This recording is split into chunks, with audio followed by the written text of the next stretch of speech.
O conto conta uma história de uma mulher bem comum, dona de casa, que numa situação corriqueira também vai ter a sua percepção existencial chacoalhada ao ver um cego mastigando um chiclete em um ponto de ônibus. Essa cena, aparentemente banal, inicia um processo de epifania, de iluminação, que vai fazer a personagem principal, a Ana, ser tomada por um sentimento de profunda piedade, profunda e atordoante piedade, e também por uma noção hipersensível da realidade. Até que no final, isso se esfria um pouco. Apesar do impacto, se dilui no conforto, na estabilidade do lar da Ana, algo que me lembrou um pouco o poema A Máquina do Mundo, do Drummond. Vou comentar isso ao longo do vídeo. Vou falar também de outros pontos que eu acho que são importantes para a prova. O que é o processo de epifania, com certeza, um pouco da estrutura do enredo e o jogo de contradições que permeia essa narrativa toda. Gente, tem muita coisa para observar nesse conto. É um texto da Clarice.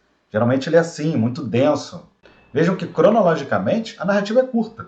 Dura um pedaço de uma tarde e uma noite. Mas tem muita coisa acontecendo ali. Não é à toa que escolheram esse conto de 10 páginas para ocupar uma prova inteira da UERJ. Daria para ocupar até 2.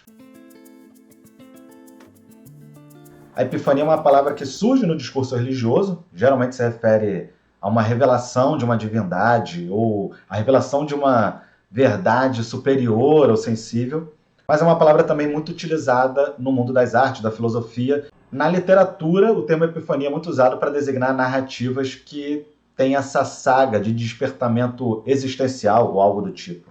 Clarice é muito conhecida por narrar processos de epifania, especialmente em relação à condição da mulher, na sua obra literária. No caso do Conto Amor tem uma coisa interessante. A Ana olha para o cego, olha para aquele que não vê, e a partir daí ela tem uma visão ampliada do mundo, da vida. É a partir daí que a personagem vai ser tomada por esse sentimento de piedade que chega a ser angustiante e por essa hipersensibilidade em relação às coisas.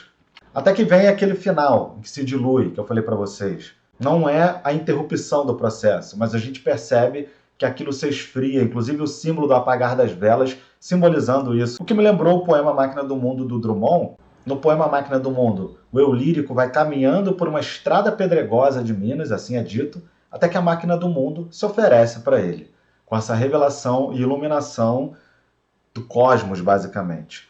Mas no final, ele rejeita essa oferta, tomado ali pelas sombras, as dúvidas típicas de um homem moderno. Então tem essa marca das epifanias modernas de serem incompletas ou instáveis. Eu acho que um diálogo desse tipo pode ocorrer na prova também.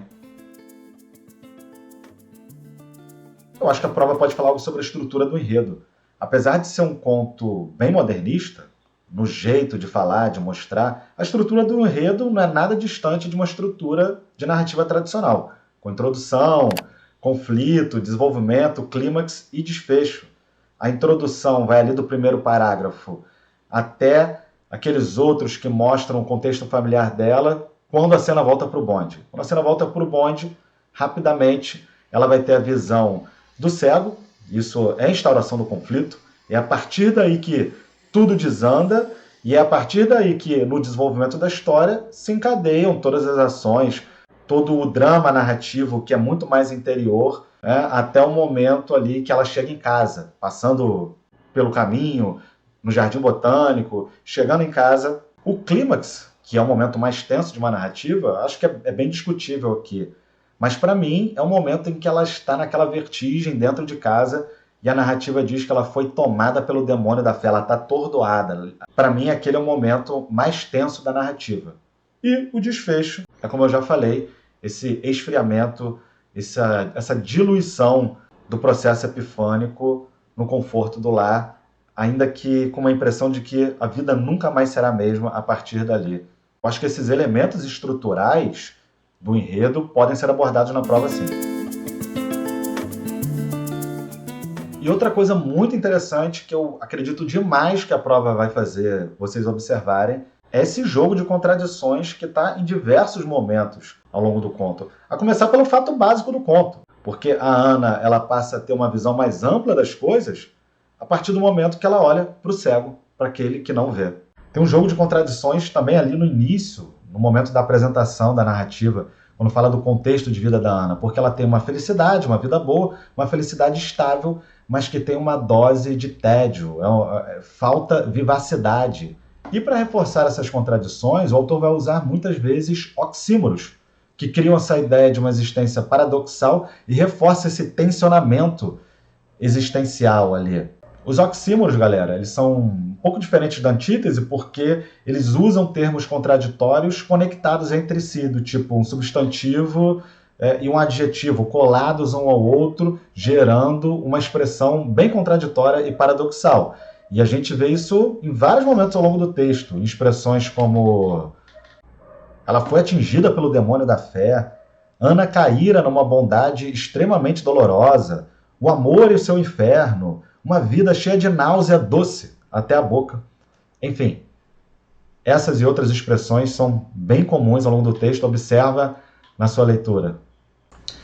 Esses são alguns dos poucos pontos aqui que eu quis observar. Como eu falei, o conto ele é denso, ele é rico, tem muita coisa para ser falada, tanto no aspecto literário, narrativo, quanto gramatical.